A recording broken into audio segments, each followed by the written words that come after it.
আপনাদের ঘরেও কি এরকম সমস্যা আছে? আমার ঘরে কিন্তু এরকম সমস্যা আছে। দেখি আমার সমস্যা আর আপনাদের সমস্যা আজকে মিলে যায় কিনা।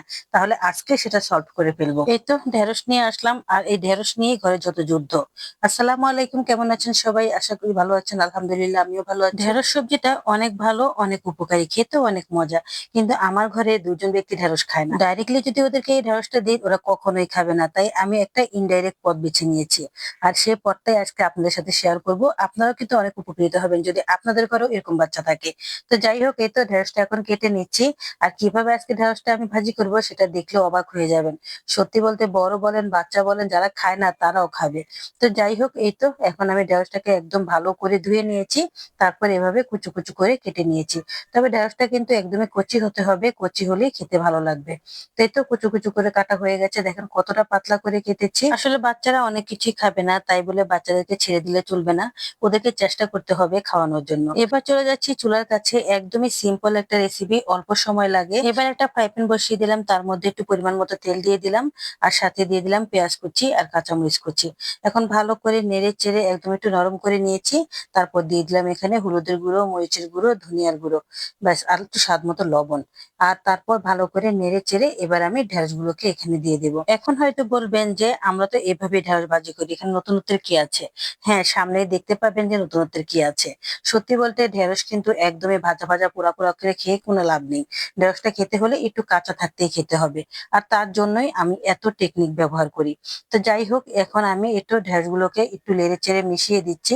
আর এখনই কিন্তু ঢেঁড়স থেকে অনেক লোট লোট ভাবটা চলে আসবে, একদমই পিছলা হয়ে যাবে।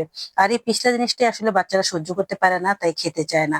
যেমন ধরেন লতি, ঢেঁড়স এগুলো সবসময় বেশিরভাগই একটু পিছলা টাইপসেরই হয়। চুলা রাসটা আমি একদম কমিয়ে রেখেছি আর আস্তে আস্তে করে ঢেঁড়স গুলোকে একটু করে নেড়ে চেড়ে ভেজে নিচ্ছি। আর ভাজতে ভাজতে যখন এরকম হয়ে এসেছে, একদম লোট লোট ভাব চলে এসেছে আর কাঁচা ভাবটা এখনো আছে, তারপরে আমি এখানে দিয়ে দিব একটা উপকরণ, সেটা হচ্ছে বেসন।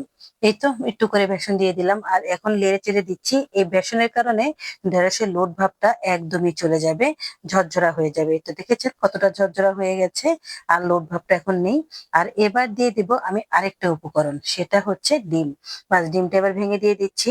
এখানে আপনি ডিম আরো বেশিও দিতে পারেন, কারণ যত বেশি ডিম দিবেন তত খেতে ভালো লাগবে।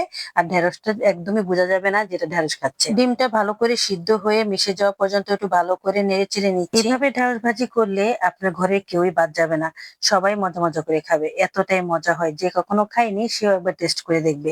সত্যি বলতে আমার কাছে এতটাই ভালো লেগেছে, আপনি যদি ডিম আরটু বাড়িয়ে দেন তাহলে পুরাই কোটিং হয়ে যাবে, বুঝাই যাবে না যে এটা একটা ঢেঁড়স।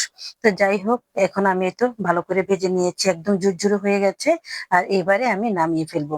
এই দেখেন ঢেঁড়সটা কিন্তু একদমই পোড়া পোড়া হয়নি, দেখেছেন কত সুন্দর হয়েছে। ঢেঁড়সের সবুজ কালারটাও আছে আর বেসন দেওয়াতে একদম ঝরঝরা হয়েছে। আর খেতেও অনেক ভালো হয়েছে। এভাবে অবশ্যই ভাজা করে আপনার বাচ্চাকে দিতে পারেন, ওরা দেখবেন খুবই মজা করে খাবে। আমার বাচ্চারা তো গরম গরম অবস্থায় অনেকটা খেয়ে নিয়েছে, এতটাই ভালো লেগেছে আর দেখতে অনেক লোভনীয় হয়েছে। আজকের এই ঢেঁড়সের ইউনিক রেসিপিটা কেমন লেগেছে আপনাদের কাছে অবশ্যই কমেন্ট করে বলবেন। ভালো থাকবেন সবাই, আবার আসবো নতুন আরেকটি রেসিপি নিয়ে, পাশে থাকবেন। আল্লাহ হাফেজ।